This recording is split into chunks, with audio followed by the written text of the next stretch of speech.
I will be reacting to these anime villains got away with everything video. These anime villains were the biggest menace to their anime.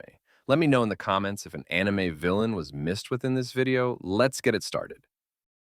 The concept of forgiveness, atonement, and redemption are somewhat of a staple in anime and manga, especially in shonen series. And there are some characters that are so heinous, so villainous, that they should never be forgiven for their actions. Even if they are redeemed, everyone that was harmed by them should want to put them in a secluded room with Kid Buu, the Hulk, the Great Rabbit from ReZero, and Kenpachi. I'm joking. Kind of. These characters have done some insane things just for them to have suffered no real punishment for their actions, and I'm here to talk about them. Heavy spoilers for these three shows. Let's start off with Orochimaru, because this man should not be allowed to walk around freely, or at bare minimum near the village. Orochimaru in Part 1 Naruto and Shippuden was a menace, and needed to be stopped. Bro was a horror movie villain. This man was really out here doing human experiments on anyone he could yoink, snatching bodies and wearing people's skin like Gucci, attempted to destroy the Hidden Leaf Village, turned the third Hokage into a hashtag in the bio. Actually, that's not so bad. Like, look, if you read the manga, you probably feel more love for Hiruzen, but if you only watch the anime and experience some of Shippuden's little filler additions and retcons, Hiruzen's either dog shit at his job or simply just an asshole. The Uchiha massacre, while not entirely his fault, it happened under his rule, and it doesn't matter that Obito tells Sasuke that it isn't Hiruzen's fault. He was in charge, so he holds that L for being a horrible domestic diplomat, or failing to keep Danzo in his place. Shit, or both. Then bro catches Orochimaru red-handed doing human experiments and decided to just let him go because of his love. He could have stopped all the impending doom right there, but no. Last but not least, my glorious Queen Kushina told Hiruzen to protect Naruto, which he responds, just for Hiruzen to have my boy Naruto living in Section 8 housing, while Sasuke was in a penthouse suite. Naruto was really out in the wilderness, having to fend for himself, going fishing and shit. And this fraud has the nerve to eat his food? You old bastard? We smoking on that Sarutobi pack to this day. To this day! All jokes aside, I do like Hiruzen, but he got some explaining to do. Now, back to the matter at hand. Where was I? Oh yeah, he turned the third Hokage into the past tense, and then bit a little boy's neck. Hey yo, what the fuck? Yeah, no, matter of fact, Orochimaru was still a villain. He really gave Sasuke a hickey on his neck to make Sasuke want to follow him for power. Whole time he just wanted to snatch his body. Orochimaru basically gave Sasuke the ultimatum. I like you, and I want you. Now we can do this the easy way, or we can do it the hard way. And Sasuke picked the hard way.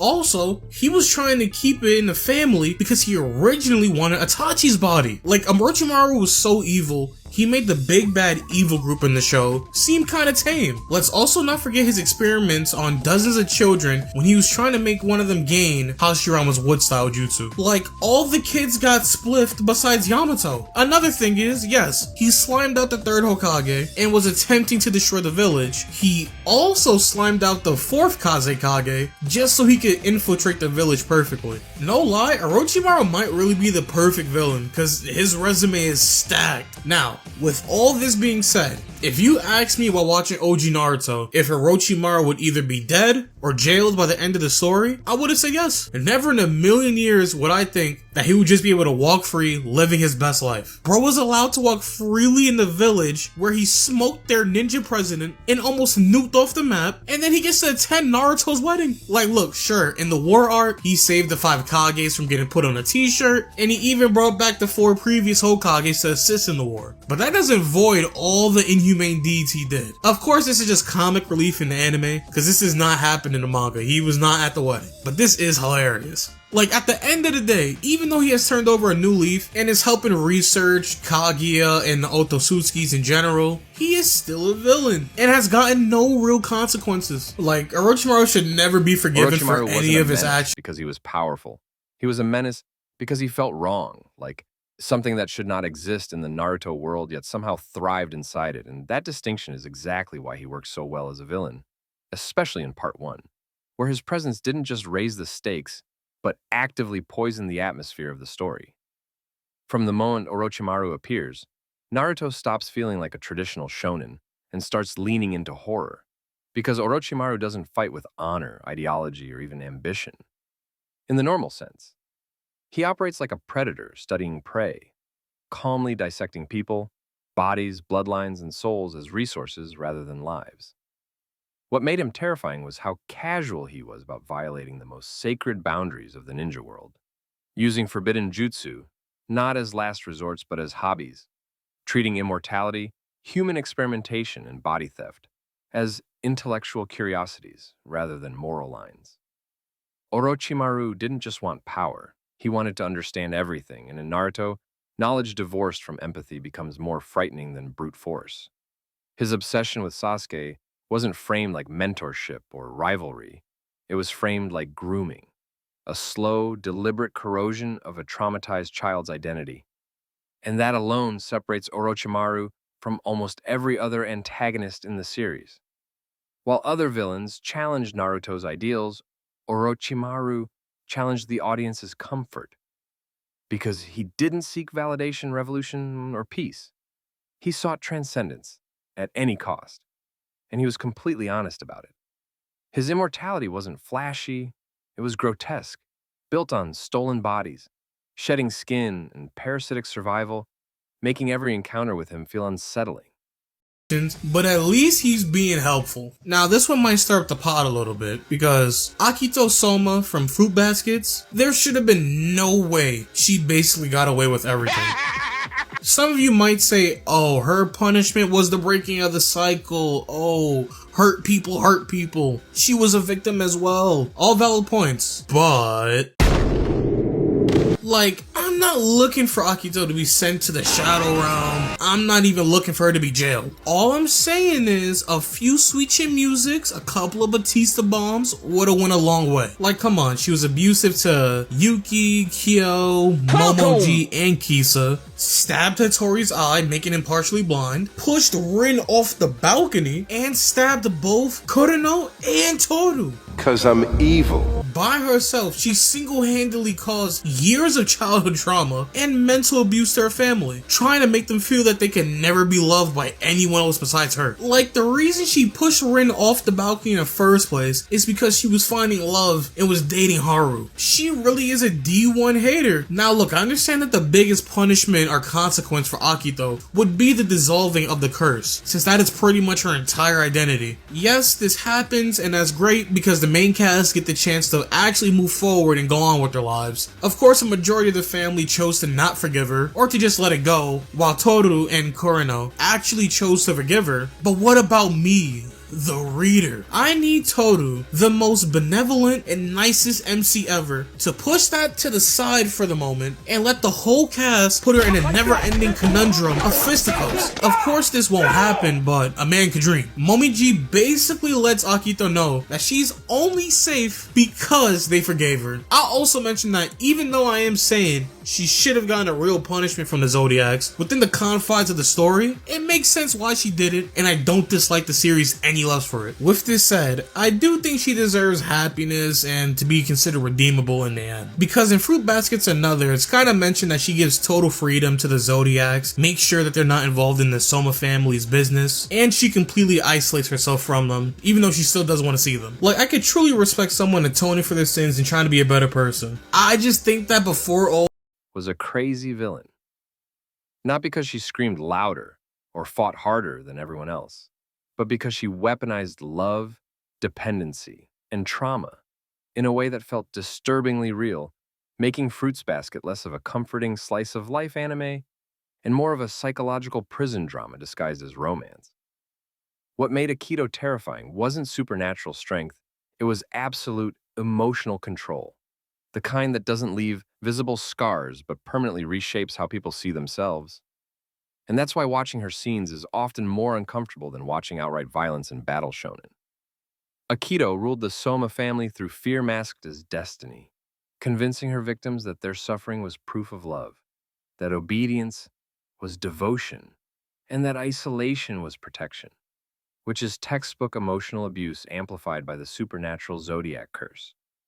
She didn't need to chase anyone down because she had already convinced them they couldn't escape, and that psychological cage is far more cruel than any physical one.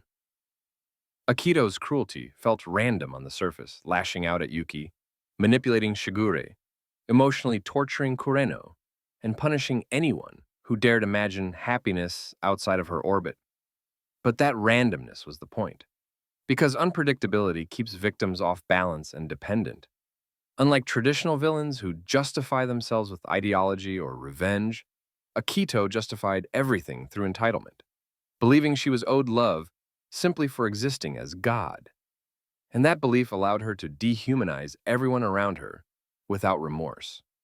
What makes her one of anime's most disturbing antagonists is how the story refuses to romanticize her behavior, instead showing the long-term damage she inflicts. The redeeming and the forgiven, she should have caught a couple of black flashes for the cast troubles. Now, let me introduce you to a character that I feel the exact opposite of. Full stop, no ifs, no ands, no buts. Miranjo from Ranking of Kings should have been put in a body bag. Ranking of Kings was a great show that aired back in the fall season of 2021, and it featured one of my favorite MCs. My boy Boji is deaf and can't say a word, but everything he tries to say, I understand. If he laughs, I laugh. If he cries, I cry. I will go to war for Boji. I say all of this to set up the fact that Boji's my guy, and anyone that wrongs him will be my enemy. Now let's get back to this nasty smelling fat bitch. Miranjo, after spending decades with Boss, who is Boji's father, stages a coup and kills Boji's mom. Spends years manipulating Data, who is Boji's brother. She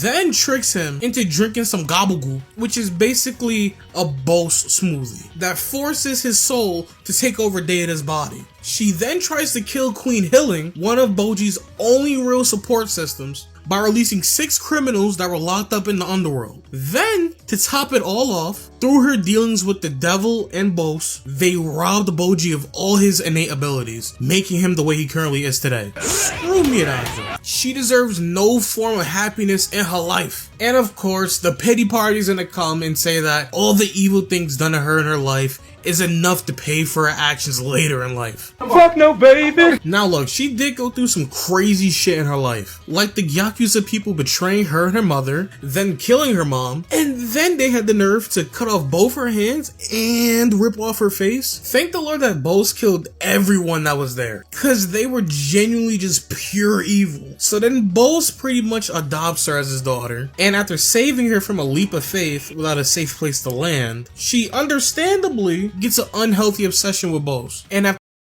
Miranjo was a menace not because she swung a sword or ruled a kingdom, but because she mastered the most dangerous form of power in Ranking of Kings.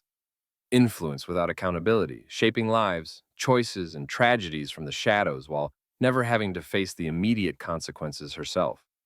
What makes Miranjo so unsettling is how softly she operates, whispering doubts into King Boss's ear, nudging Daida towards selfish decisions and engineering suffering while presenting herself as a gentle guide, which creates a chilling disconnect between her appearance and her impact.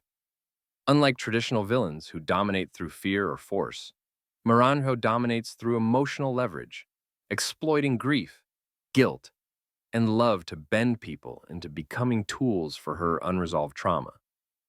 Her loyalty to Boss isn't romantic or noble, it's obsessive, rooted in a childhood so warped by loss and betrayal that she equates devotion with self-erasure, and that obsession poisons everyone around her.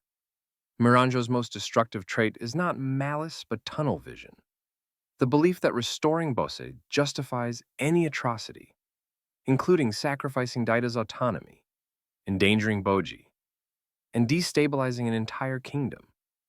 Because in her mind, people are not individuals, but pieces in a long-delayed resurrection. The tragedy of Miranjo doesn't excuse her actions. It explains how she became capable of them. And Ranking of Kings is brave enough to let both truths coexist.